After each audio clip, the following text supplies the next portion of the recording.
The real purpose of adopting the character-based development code was to create an atmosphere where Yarmouth can achieve a vibrant and walkable community both on Route 1 and on Main Street, while respecting, in particular on Main Street, our historic development patterns.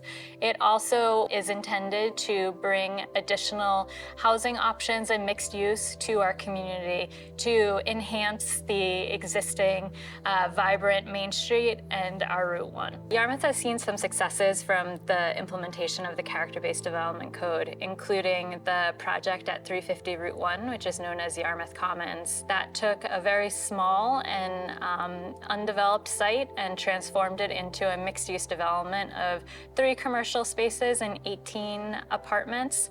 There's also the Sweetster Village Apartments at 216 East Main Street, which is a 24-unit apartment complex, again, making use of undeveloped and not super successful property. Moving to Main Street, we have the Shepley-Well townhouses that are across from North Yarmouth Academy. In this project, 2 old structures that were owned by North Yarmouth Academy that were used for office but were in pretty poor condition were transformed into 12 townhouse units that really exemplify the historic development patterns of the Yarmouth Village.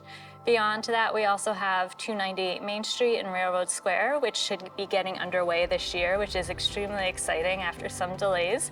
These 2 projects in combination have the ability to really transform Yarmouth's Main Street corridor into a spectacular new neighborhood.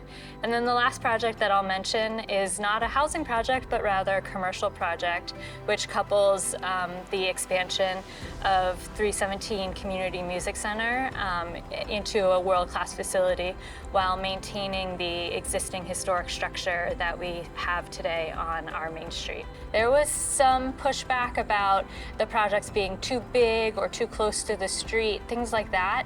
But ultimately, the goal of the character-based development code is to create a vibrant, walkable community, both on Main Street and on Route 1. But was tricky to get there because it turns zoning on its head and takes a different approach to regulation that community members were not necessarily on board with. I think Yarmouth has been successful in implementing the character-based code because we have projects that are completed and tenanted and show the community that the form-based code actually creates projects that achieve the vision of the community. Again, a walkable, mixed-use community. So with going through the permitting process and then the construction process, but now actually seeing these projects on the ground, we have projects that are celebrated and are loved by the community.